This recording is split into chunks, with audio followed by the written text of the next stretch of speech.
Andy, thanks so much for a couple of minutes. Let me ask you first about Caden and his development, his growth. He's at Newman now.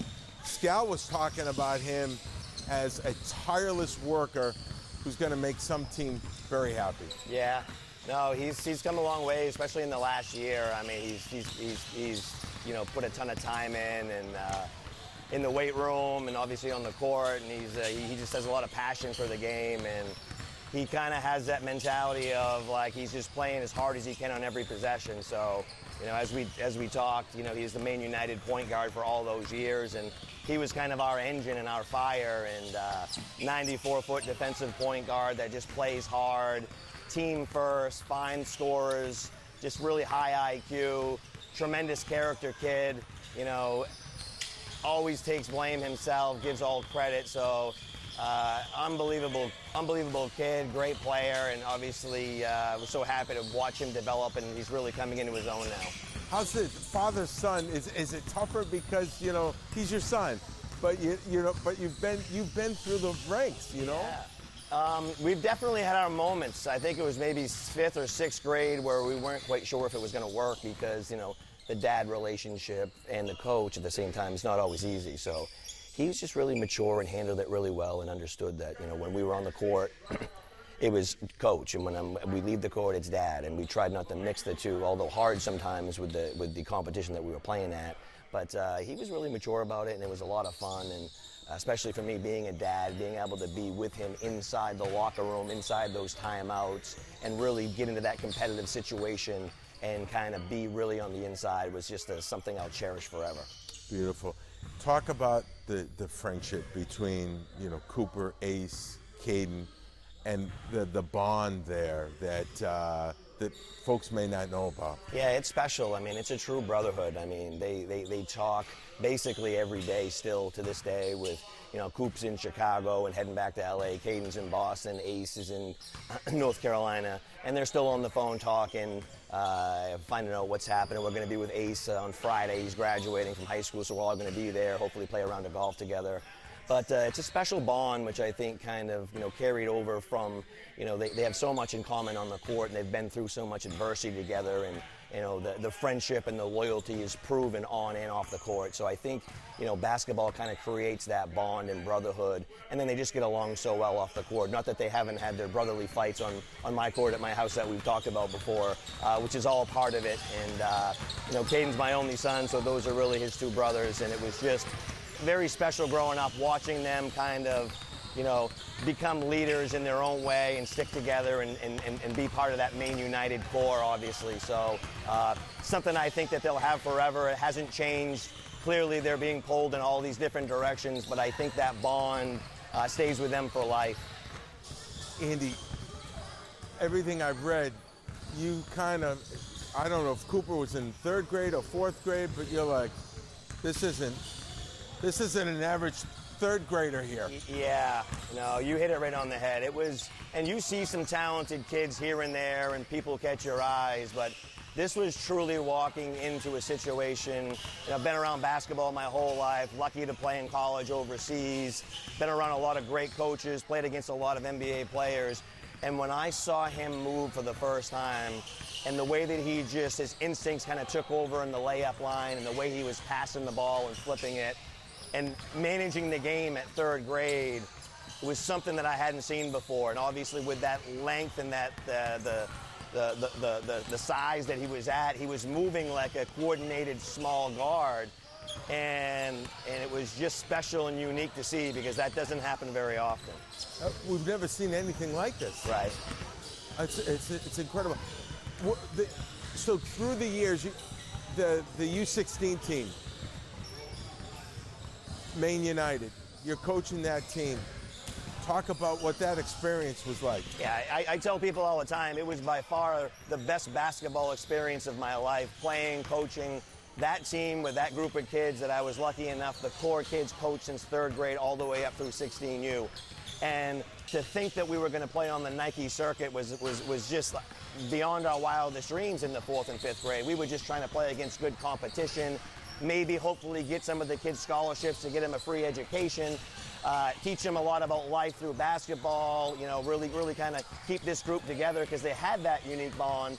And obviously we didn't realize, you know, Cooper was going to continue to grow and be 6'9", 6'10", and really be able to carry this load. And all of them just got so much better by playing against each other in practice and against the competition as we traveled out of state. But just to see them develop and continue to move on to the next level, we were just thinking at some level it kind of caps out.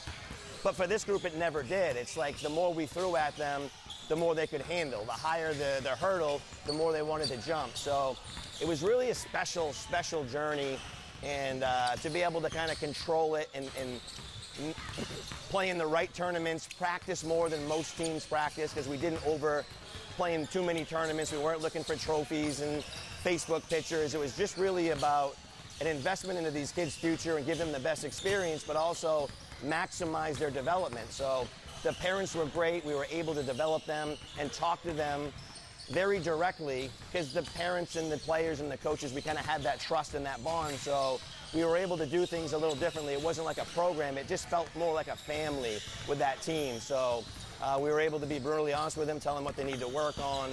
And just to see us continue to get better and Cooper flourish and us show up at Peach Jam and do that thing that we did that kind of rallied the whole state and kind of put that program, that Maine United team on the map, was just so special. I was just so happy for the kids because I've seen all the work that they put in over the years, and it's a commitment. I mean, we've got kids coming from Bangor and Newport and Portland and Cadence and New Gloucester and meeting to travel and practice for 3 hours and head back, school the next morning, because if you have bad grades, you're not playing for us. So there's all this dynamic that we had and the commitment and the sacrifices they made.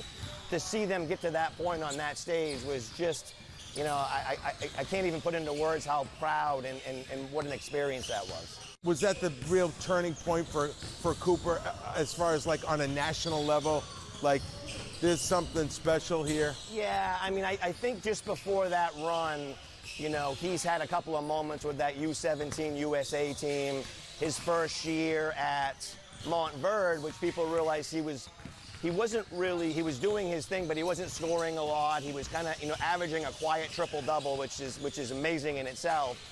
But I think him anchoring that team and showing everybody that, you know, he's averaging 35 points, 15 rebounds, 9 blocks, whatever those video game stats were, and we're winning games and we're playing the right way through him, kind of showed everybody his relentless motor, his commitment to winning, how competitive he is at every possession. And that really shot him up where the people at Nike had to put us in the biggest gyms because they were turning away people at the door because it was just such a joy for coaches and fans to come watch the way that we played the game of basketball. Andy, not many 18-year-olds on the planet can play in the NBA, but Cooper. Yeah, you know, he's always pushed himself and always played up, so he's used to that size and scale. But, you know, he was just simply, he was born to play this game. I mean, his instincts and his IQs, and obviously God gave him that unbelievable body and mind for the game. It's obviously unheard of to have somebody from Maine make the NBA. But then it's almost like out of this world to think that he's potentially the #1 draft pick and has very high expectations. And, you know, people that really know this game more than I do see a very bright future for him in the league. So, and to do it at such a young age, and he's playing great out in Chicago at the Combines. He's proving himself out there. His stock is even rising, if that's even possible. So there's nothing fake or media blasting behind him and pumping him up. I mean, it's about as real as it gets. When the ball comes out here, he just wants to beat you, and he wants to compete, and it is just so fun to watch him on this stage and be ready to go play a national schedule next year. You've seen and you've played a lot of high-level basketball. In your estimation, how good can he be? You know, I don't think we're able to put a cap on that. I mean, I think, you know, if everything goes right and he's in the right situation and stays healthy, I mean, you know, he's an NBA All-Star all day long. And think about that. There's like 6 billion people on this planet, and how many get lucky to even make the league, and he has a chance to be one of the best ever. I think it would do him injustice if we tried to cap how good he could be. because it seems like when we say he's going to be this good, he keeps getting better. His relentless motor and his drive and his commitment to work, you can't put a ceiling on. There's going to come a time when, God forbid, you know, an injury or, you know, something happens, the family dynamic, how will that take him through? It's you know, he just like we're fortunate to be around him, he's fortunate to have an unbelievable circle. We talked about the village of Newport. It's like a big family up there. They just love Cooper Flagg, the human being, and I know it's a cliche, but he's certainly a better person than he is a basketball player. Think about that. He's just loved and so respected, and it's such a niche, tight core group that everybody genuinely believes that the other neighbor's son is their own son too. It's like one big family. The grandparents are really tight, the parents are so involved, and all the way up through between fundraising and sacrificing, and dollars were short at times, they all just stepped up and did what they could to help us and help Cooper fulfill his dreams, because he's earned it and he deserves it. So he has a really, really nice backbone there of support that will help him through almost all adversity, and we know bad days happen. It's going to come. He'll lean on that, and that's when they're going to want to be able to help him the most, because it's really just a selfless group that is in it for the individuals, all the kids. When Caden goes to Newport, I don't even think twice. He's staying at somebody's house because he's a bunch of people's kid. So that's just how they operate, and it's unique and it's special, and I think that at the core of it, that's going to really help him, and that kind of who he is and how he operates.